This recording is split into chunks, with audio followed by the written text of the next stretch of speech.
This is David Cross, and you're watching Comedy Matters TV.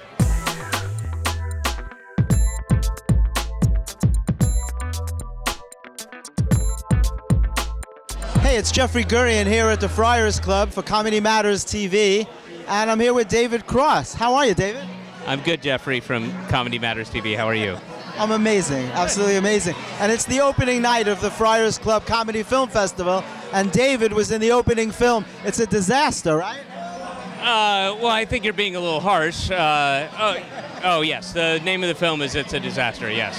I was saying earlier, it takes a lot of courage to name a film It's a Disaster. It's like when people talk about it, they're like, yeah, it's a disaster. But if you make a really good film, then that negates it, so kudos. How did you get involved with the project? I just entered a contest. There was an online contest, and I just filled out, I must have spent, a cumulative, like literally, I'm going to guess 8 hours. Not all at once, but over... Filling out forms? Filling out forms to get a walk-on on it, and they picked me, and, It's amazing how those things happen. Right? It's awesome. It's really cool. And how did you get away without telling them about Mr. Show? You just left that whole thing out about your... I had no idea. It's an obscure little sketch show from the 90s. That was so long ago. Nobody, And Odenkirk swore he would never say anything, right? Yeah, he promised. And he kept his word. He made a promise to me early on. How does it feel being a leading man? You're a leading man. I was an ensemble, let's be honest. I was an ensemble work. But you opened the film, and you were the love interest, which I thought was very cool. It's a part I don't often get to play, if ever. So that was very, interesting and intriguing. Very cool, and you did it well. It was very good. Had you worked with Julia Stiles before? I had not. I had met her a couple times, very, very, very briefly, but I've never worked with her, no. You spend most of your time in L.A., right? Nope, I live here. You're a New York guy?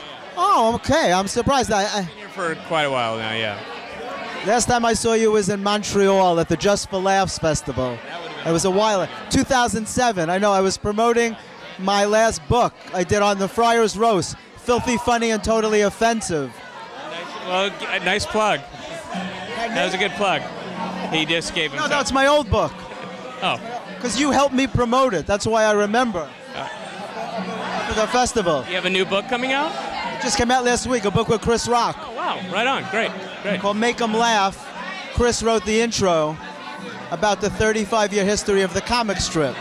Was that the one that Lucien had? Yeah, Lucien Ho. Yeah, he was there for 25 years. I think I might have done it once. I really, I didn't get accepted at any of the like the Improv or the Comedy Store in LA or Comic Strip. I really didn't get accepted to many of those clubs, so that's sort of why I ended up doing alternative clubs. Yeah.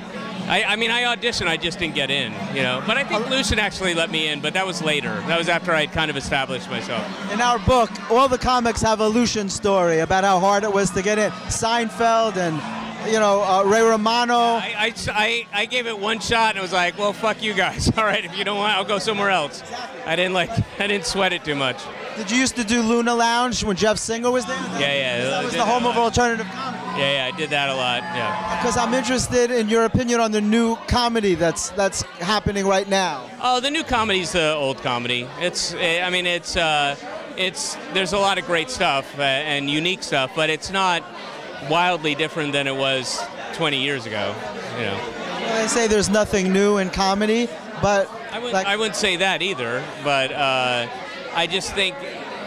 But also, I'm getting older and I don't go out as much, and it could just be a solipsism where I don't know of it, so it doesn't exist to me. So and I'm sure there's some right now, as we're talking, there's some really cool, funny, 18-year-old kid with this who's going to change comedy in a way that we can't even anticipate. Who's in Lawrence, Massachusetts, or Augusta, Georgia, who's just coming up with some really cool stuff that I don't even know about, I noticed the difference myself. I'm used to traditional comedy. I've experienced a lot of alternative, but when I went out to Brooklyn to see, I host at the Strip, and there's a lot of young comics on late night. And when I went out there, I was impressed in a sense, but I noticed a real difference in the type of comedy that is being done these days. There's something different. I can't even really formulate it. Well, but tell me what you think the difference is. some of it was very immature, to be honest with you. A lot of bathroom humor is going over very big. I happen not to be a fan of that. That's been in place since the 70s. Since the bathroom was invented, basically. But I just found that a lot of comics are like, it's almost as if they're just finding that. To me, I don't happen to think that's funny, but just there's a sense of, there's a looseness, there's a camaraderie. I almost felt like outside of.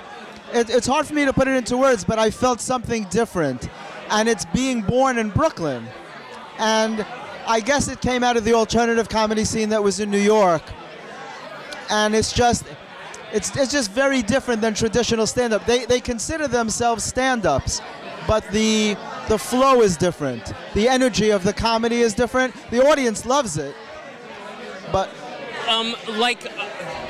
I'm curious because I don't know. I've done a bunch of Eugene shows. I've done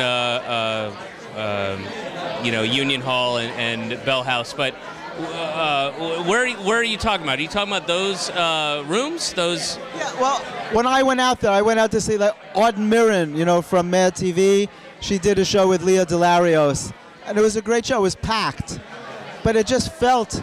It was very like a one-woman show, or was it like a you know what I mean, like a character thing, or was it stand-up? Several comics doing stand-up, but I felt it had such a different vibe to it, and I'm like, this must be the future where comedy is going. Like Mike Lawrence, a very funny comic, huge beard, makes Zach Galifianakis' beard look like a goatee, and I'm like, that's very interesting, because years ago, like, I don't know if Manhattan comics who do traditional stand-up would get laughs going out to some of these venues in Brooklyn. And I don't know how that would work if they came to a traditional stand-up club, like Stand Up New York or the Comic Strip, something like that. You don't know how it would play to the audience. The audience expects a certain type of comedy. And that's what's interesting to me. You, I think, would understand them more because you come from an untraditional background, an alternative background. I started traditionally, though. I mean, I didn't just, I was 17, 18 when I started, and that was a long, long, long time ago, and there were it was a decade before, if not longer, before alternative comedy was a phrase that, yeah, I mean, it was, no, I would go up at the Punchline in Atlanta and the comedy spot, I think, and I did traditional, and I went on the road, and I worked on the road in traditional clubs, so, I mean, I'm from both of those worlds, but Was Mr. Show your big break? Was that when you broke into television? Definitely, yeah. Had you known Odenkirk for a while before that? Were you working together? We met on the Ben Stiller show. We were both writing on the Ben Stiller show. He was acting and writing. I was just writing, and we met there. It's very cool. There's a certain chemistry that's very rare that people have. Once you click comedically with someone, it's such a rare bond. It's an amazing thing. You guys in touch? Oh, very much so, yeah. We've got some projects we're working on. We got a book that of a collection of scripts that we wrote that never got made that we're going to publish because why not?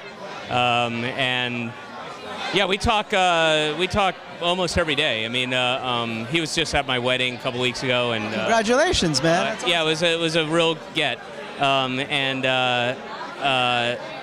yeah, we talk a lot. I mean, we're very, very different people, but we make each other laugh quite a bit, and we respect each other, I thought his arc on Breaking Bad was amazing.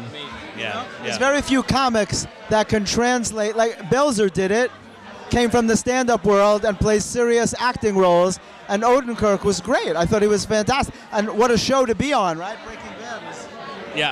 It's an addictive show. That's great, yeah. Real cool. Well, when you see him, tell him I said hi and that I think he was fantastic. See him next week. Let you know. Thanks so much for being on. Absolutely. I appreciate it. Yeah, no worries.